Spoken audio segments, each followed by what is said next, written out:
So it looks like a guy by the name of Daverubin has been bodied once again. Now, he got bodied pretty hard by AOC. That was a pretty big time roast. Certainly, right?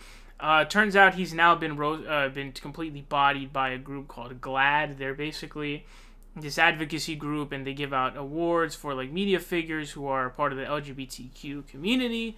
And there was a controversy that happened with J.K. Rowling and her comments, about sex and gender and everything.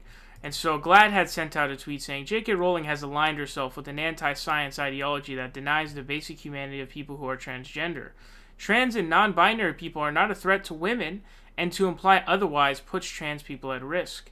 Now is the time for feminists who know and support trans people to speak up and support trans people's rights to be treated equally and fairly. So, there's a TERF movement going on. I think it's transgender exclusionary radical feminist, I think is what it stands for. Basically, it's these feminists who are like, I'm a feminist, trans women are a threat to women, and so that's, they're just shitty people, basically. So there's those kind of group of people. And Dave Rubin responds saying, noting that men and women have biological differences isn't anti-science. It actually is science. Nobody's saying trans people don't deserve equal rights and dignity. That certainly includes J.K. Rowling. GLAAD isn't for gay people. It's for people who bow forever. And so he sent this tweet out, okay? Funny enough, he says, nobody's saying trans people don't deserve equal rights and dignity. That's very surprising to come from him. But GLAAD actually responded, posting multiple, basically it's a little montage here, of like 3 different pictures of Dave Rubin at the GLAAD events. And it says, trans women are women. Our work to stand up for trans people hasn't changed since you were excited to attend and host our events. We don't remember hearing any concerns or anything but support for our work from you back then, before you launched your new career. So this is an absolute body right here, because basically it's an organization that has a history with Dave Rubin basically saying, this guy's a complete fraud, he's a grifter, he's done a complete 180. And he's a complete sellout. And basically, this is who he was before.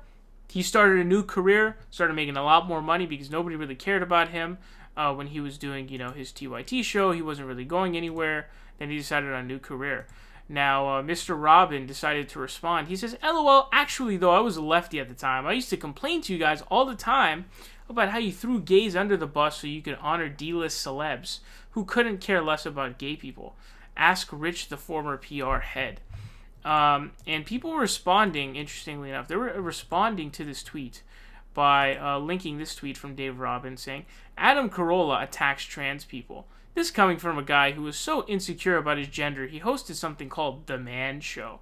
This is from August 15th, 2011. So this is from Mr. Dave Rubin here. Now, I believe he's been on Adam Carolla's show, if I'm not mistaken, as well. But, it's obvious, what he's done, his sort of 180 flip. Everybody understands and knows about this. Now, I will note that I'm in an incognito window because he actually has me blocked. So, there's, what you got for a snowflake. But anyways, so we were talking about nobody saying trans people don't deserve equal rights and dignity. There's a very, very big amount of people, virtually like half the country, I would say, who are saying that, actually. And there's this idea that, like, trans people, there isn't a need for a fight. First of all, I would like to say trans people are clearly the most vulnerable group of people in our country.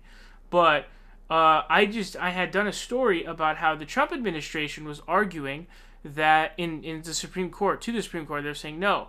Basically, you should be allowed to fire somebody or not hire somebody based on their gender identity. So, because they are transgender, which is absolutely unacceptable. I believe the argument that they were attempting to make was that, it's not one of the protections under the Civil Rights Act, which is complete bogus, and that would have some serious complications.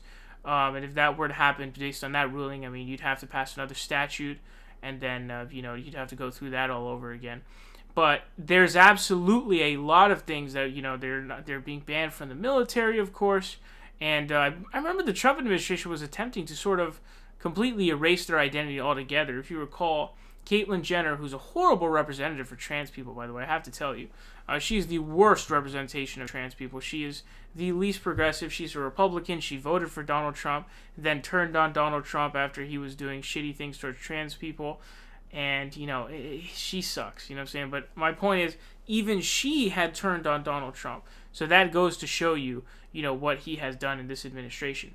And the idea that there aren't, virtually like half the country at this point who are mocking them for their imagine being mocked for your very existence, you know what I'm saying?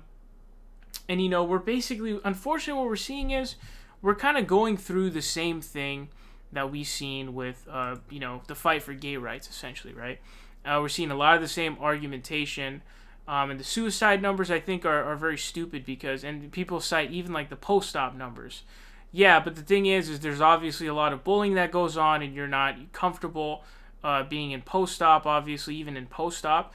Like the idea that once you have, your sex change, you're now all of a sudden in a very caring environment and one in which you're not heavily judged and feeling heavily judged, right? Very, very ridiculous thing. And I just saw a story about how gay suicides are going down. And I find it stupid, honestly, that, because of that, something could be counted as a mental disorder. So, I don't remember if it was just straight up being gay, but it was some form of homosexuality that was included in the DSM, which is, I think, a diagnosable, diagnostic manual for mental disorders. So, and then that was taken off because, there's the suicide rates that are high. But the suicide rates are high not because it's like a mental illness, but because the environment around them is so incredibly hostile and, just massive pieces of shit to where they're not comfortable. And we still got a long ways to go, even with homophobia. Like, people seem to think that that's over. It's not even close to over yet. The fight against that is not even close to over yet. Certainly made some strides, no doubt, but there's a long ways to go. But it's just unfortunate that we're seeing, this repeat going on of the same old bullshit over again. And it's pretty incredibly frustrating. So understand that trans people have a lot of hurdles to go through in our society currently, and that's what we have to fight against. And so the idea that, there's nobody saying trans people don't deserve equal rights. Dude, there's like half the country's doing that. The president of the United States was attempting to erase their identity altogether. Don't pretend to be a bullshit artist like that.